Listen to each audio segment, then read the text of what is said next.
तो बच्चा लोग बात कर रहे थे कल हम लोग SN1 और SN2 के बारे में हेलो एल्केन्स में, यानी हम लोगों ने बात शुरू कर दिया था सब्स्टिट्यूशन रिएक्शन का। और हेलो एल्केन्स में होने वाली सारी की सारी सब्स्टिट्यूशन रिएक्शंस फिनिश होती हैं न्यूक्लियोफिलिक सब्स्टिट्यूशन द्वारा। और उस न्यूक्लियोफिलिक सब्स्टिट्यूशन में किस प्रकार से आपका न्यूक्लियोफाइल आके जुड़ता है, इसके बारे में कल मैंने आप लोगों से बात की थी। पूरा व्याख्या आपको बताया था SN1 और SN2 के बारे में। आज उसके अंतर्गत कौन कौन से एग्जाम्पल्स आ सकते हैं, उन एग्जाम्पल के बारे में आज हम लोग बात करेंगे।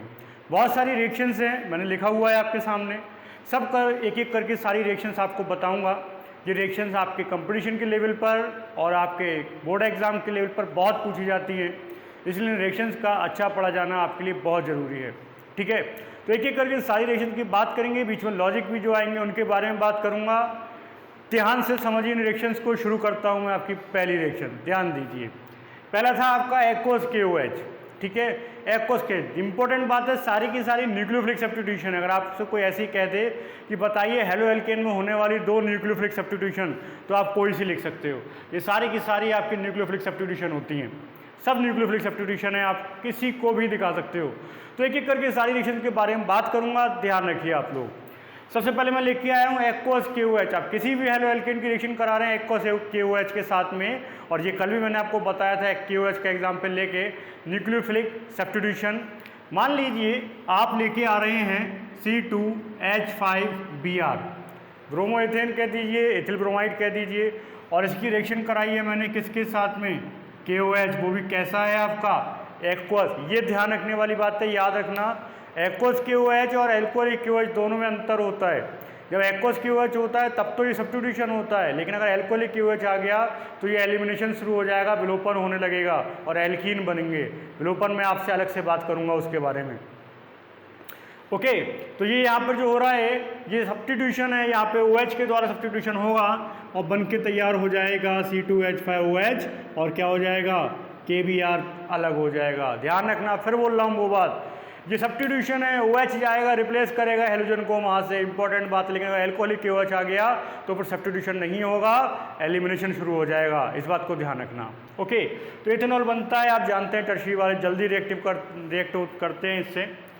दूसरी रिएक्शन पर ध्यान दीजिए आप, ये है दूसरी रिएक्शन आपकी, वो है AgCN। देखिए मैंने ग्रुप में लिखी है रिएक्शन, आपको पढ़ना आसान हो जाए।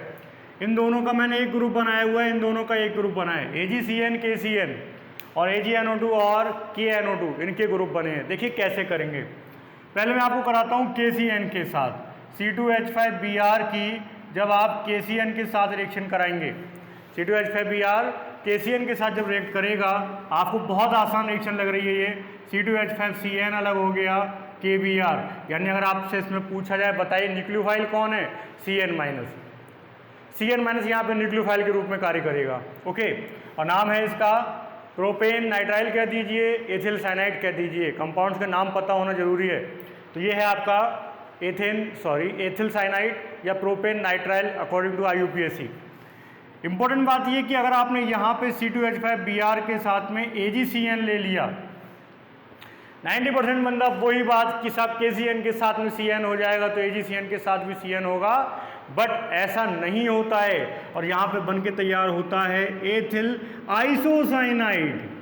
ये इंपॉर्टेंट बात है कि वहाँ पर साइनाइड बना था, यहाँ पर आइसोसाइनाइड बना है। इसी में दिमाग कन्फ्यूजन में आ जाता है, बहुत पूछा भी जाता है इसी मारे।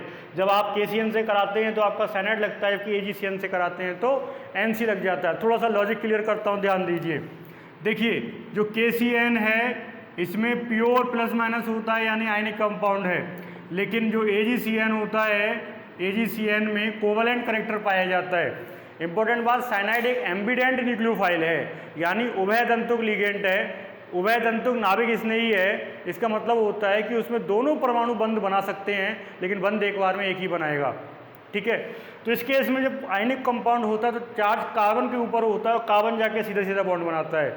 लेकिन जब ये केस आता है, यहाँ पे कोवलेंट करेक्टर होता है, कोवलेंट करेक्टर होने के कारण नाइट्रोजन की इलेक्ट्रोनेगेटिविटी ज़्यादा होने के कारण नाइट्रोजन इलेक्ट्रॉन को खींचता है, और यहाँ पे बंध बनाने के लिए नाइट्रोजन जाता है, क्योंकि नाइट्रोजन का इलेक्ट्रॉन डेंसिटी बढ़ जाता है।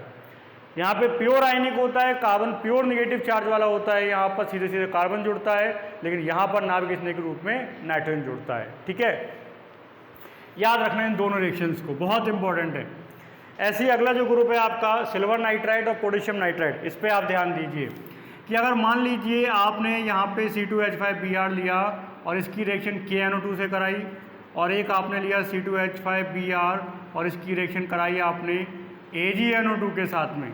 देखिए जब यहाँ KCN था तो CN जोड़ा था सीधा सीधा, यहाँ AgCN था तो NC हो गया था, और यहाँ पे क्या हो जाता है, यहाँ पर जब KNO2 आता है तो ये कन्वर्ट हो जाता है C2H5ONO में एथिल नाइट्राइड, और जब AgNO2 आता है तो यहाँ पे हो जाता है C2H5NO2 प्लस AgBr। यानी इंपॉर्टेंट बात क्या है कि यहाँ पर तो KCN के साथ सीधा सीधा हो रहा था, लेकिन जैसे ही यहाँ पे KNO2 आ गया सब उल्टा हो गया।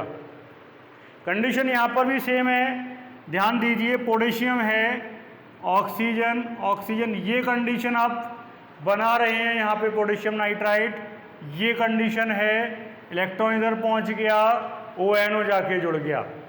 सिल्वर नाइट्राइड कोवलेंट करेक्टर में आ जाता है तो फिर इस तरीके से काम वहाँ पर नहीं होता, याद रखिए इसको। इसलिए मैंने दो दो के सेट बना रखे हैं ताकि आप आराम से रिएक्शंस को कर सकें। ठीक है, अब देखते हैं हम लोग सोडियम एल्कोऑक्साइड के साथ। क्या है सोडियम एल्कोऑक्साइड, पहले इसको समझ लीजिए। सोडियम एल्कोऑक्साइड का मतलब होता है आपका एल्कोहल के आप H को रिप्लेस कर दीजिए। जब आप एल्कोहल के H को रिप्लेस करते हैं तब एल्कोऑक्साइड बन के तैयार होता है। जैसे अगर आपके पास में C2H5OH है और मैं इसका H निकाल दूं तो जो बचेगा C2H5O नेगेटिव, ये कहलाता है आपका इथॉक्साइड। मिथिल एल्कोहल से बनेगा मिथॉक्साइड। मैं यहाँ पे जनरल बोला है मैंने एल्किल के लिए, इसलिए यहाँ पे मैंने लगाया है एल्कोऑक्साइड। ओके, तो एल्कोऑक्साइड के अकॉर्डिंग जब आप रिएक्शन कराएंगे ध्यान दीजिए, मैंने ले लिया मान लीजिए यहाँ पे RBr, ये है कोई एल्किल ब्रोमाइड, और Br भी हटा दीजिए आप, RX लिख दीजिए एल्किल हैलाइड। ओके, इस एल्किल हैलाइड के साथ में मैं लेके आ रहा हूँ RONA सोडियम एल्कोऑक्साइड। देखिए यहाँ पे ROH है, H हटा दो तो क्या बचेगा RO नेगेटिव, Na जोड़ दिया, बन गया सोडियम एल्कोऑक्साइड। तो जब आप सोडियम एल्कोऑक्साइड से रिएक्शन कराएंगे तो क्या हो जाएगा, देखिए ये हो जाएगा ROR प्लस NaX। ROR क्या होता है, दैट इज ईथर, इसे हम लोग ईथर कहते हैं। जैसे मान लीजिए आपने ले लिया C2H5Cl और इसके साथ में मैं ले लूँ अगर C2H5ONA, तो ये क्या हो जाएगा, ये हो जाएगा C2H5O प्लस NaBr। ये क्या है, डाई एथिल ईथर या इथॉक्सी एथेन। और इस रिएक्शन का भी विशेष नाम है, याद रखना, क्या नाम है इसका, विलियमसन संश्लेषण। मैंने बताया है आपको, क्या कहते हैं इसको हम लोग, विलियमसन संश्लेषण कहते हैं। ठीक है, याद रखिए आप इसको। अगली रिएक्शन देखिए, अगला है sodium alkylide, the most important reaction sodium alkylide. तो क्या है सोडियम एल्काइलाइड, पहले इसको समझिए। देखिए जब एल्काइन आते हैं, एल्काइन क्या होते हैं, ट्रिपल बॉन्डेड हाइड्रोकार्बन, ये है एल्काइन। ओके, तो एल्काइन जो होते हैं वो नेचर में थोड़े से एसिडिक होते हैं। एल्काइन नेचर में एसिडिक होते हैं, क्यों, कार्बन ट्रिपल बॉन्डेड है, इलेक्ट्रोनेगेटिविटी ज़्यादा होता है, sp हाइब्रिडाइजेशन होता है, तो ये हाइड्रोजन से इलेक्ट्रॉन को खींचता है। जब ये हाइड्रोजन से इलेक्ट्रॉन को अट्रैक्ट करेगा तो हाइड्रोजन H+ के रूप में निकलता है, और हाइड्रोजन का H+ के रूप में निकलना ही इसकी अम्लीय प्रकृति को प्रदर्शित करता है। तो सपोज दैट मैं इसका एक H हटा दूँ, किसके द्वारा, NaOH के द्वारा, क्योंकि ये एसिड है तो बेस से रिएक्ट करेगा। तो यहाँ पे बन जाएगा C ट्रिपल बॉन्ड CNA, यहाँ पे बन जाएगा आपका CNA, that is called sodium acetylide. Sodium acetylide, ये कम यहाँ पर भी कराया जा सकता है, तो बन जाएगा डाई सोडियम एसिटिलाइड। अगर आप जनरली एल्काइन वर्ड ले लोगे तो कहलाएगा आपका सोडियम एल्काइलाइड। ओके, तो क्या कहलाएगा, सोडियम एल्काइलाइड। इसी सोडियम एल्काइलाइड से मुझे रिएक्ट कराना है। ये बहुत इंपॉर्टेंट है for the conversion of lower alkyne to higher alkyne, यानी निम्न एल्काइन से उच्च एल्काइन बनाने के लिए कन्वर्जन के लिहाज से बहुत इंपॉर्टेंट है ये। कैसे, देखिए सपोज दैट आपको बनाना है इथाइन से प्रोपाइन। मैं बहुत आसान बता रहा हूँ इस समय। मान लीजिए आपको इथाइन से प्रोपाइन बनाना है, तो देखिए आप कैसे बनाएंगे। इथाइन से प्रोपाइन। पहला काम है आप दोनों का स्ट्रक्चर लिखें। तो स्ट्रक्चर क्या है? इथाइन का स्ट्रक्चर होता है CH triple bond CH, okay, और प्रोपाइन का स्ट्रक्चर होता है CH3C ट्रिपल बॉन्ड CH। तो ध्यान दीजिए आपको करना क्या है। देखिए ट्रिपल बॉन्ड ये रहा और ट्रिपल बॉन्ड ये रहा, ये CH है, ये C है, ये CH है, ये CH। इट्स मीन क्या? एक H हटके वहाँ पर मेथिल लाना है, एक H हटा के वहाँ पे क्या लाना है? मेथिल लाना है आपको। तो आप मेथिल कैसे लेके आएंगे? ध्यान दीजिए, मैंने क्या करा, इसकी रिएक्शन कराई किसके साथ? NaOH के साथ। दैट नॉट नेसेसरी कि आप NaOH से करा, आप सोडियम मेटल से करा सकते हैं, कोई भी आपको क्षार चाहिए, ओके। तो जब आप NaOH से कराएंगे एक H2 रिलीज हो जाएगा और ये हो जाएगा CNaCH। अब मैं क्या करूँगा, इसकी रिएक्शन अगर मैं करा दूँ CH3Br के साथ में, तो क्या हो जाएगा? NaBr बाहर हो जाएगा और प्रोपाइन बन के तैयार हो जाएगा। बहुत आसान है, ठीक है। ऐसे देखिए इसकी जगह यदि मैं इथाइन से बनाना चाहूँ ब्यूटाइन 1, ठीक है, ब्यूटाइन 1, तो ध्यान दीजिए ब्यूटाइन 1 कैसे बनाऊंगा। ब्यूटाइन 1 का फॉर्मूला हो गया CH3CH2C ट्रिपल बॉन्ड CH, और इधर है आपका ये। तो ध्यान दीजिए काम क्या करना है आपको। देखिए ये वाला CH, ये वाला CH, ये ट्रिपल बॉन्ड, ये ट्रिपल बॉन्ड, कार्बन कार्बन, एक H हटा के ये लाना है, H हटा के केवल इतना सा लाना है आपको। तो क्या करना है? बहुत आसान है। क्या करेंगे आप? NaOH के साथ रिएक्शन करा दीजिए, H2 बाहर कर दीजिए, ये हो गया ये, और यहाँ पे CH। और अब मैं रिएक्शन किससे करा दूँ इसकी? C2H5Br के साथ में, C2H5 ही है, जुड़ जाएगा जाके, ओके। अब मान लीजिए इसकी जगह ब्यूटाइन 2 आ जाए, यहाँ पे ब्यूटाइन 2 कर देते हैं। तो ब्यूटाइन 2 का फॉर्मूला क्या हो जाएगा? ये। अब आप फिर चेक कीजिए, ट्रिपल बॉन्ड ये रहा, C ये है, C ये, दोनों तरफ के H हटकर दोनों जगह पे CH3 आना है। तो आप क्या करो, इसकी रिएक्शन 2 NaOH से करा दो। तो यहाँ पर भी Na आ जाएगा और यहाँ पर भी Na। अब इनकी रिएक्शन 2 CH3Br से करा दो। तो हायर एल्किन बनाना, ब्यूटाइन, पेंटाइन, हेक्सेन, कुछ भी बनाना हो आप आसानी से कर सकते हैं, कोई दिक्कत वाली बात नहीं। उच्च एल्काइन बनाने की ज़बरदस्त रिएक्शन है ये बेटा, ठीक है। अगला है सोडामाइड। तो सोडामाइड से कैसे कराते हैं रिएक्शन? बहुत आसान रिएक्शन है। मान लीजिए C2H5Br है, इसकी रिएक्शन करा दीजिए आप NaNH2 के साथ में, बहुत आसान, NaBr बाहर और C2H5NH2, NaBr अलग, क्या बन जाएगा? एथिलेमीन, ठीक है, क्या बन गया? एथिलेमीन। लास्ट है आपका अमोनिया के साथ में। तो अमोनिया के साथ में रिएक्शन भी बहुत आसान है, न्यूक्लियोफाइल के रूप में कार्य करता है। मान लीजिए आपने CH3Br लिया है और इसकी आप NH3 से रिएक्शन कराएंगे तो ये क्या बन जाएगा? CH3NH2 और HBr।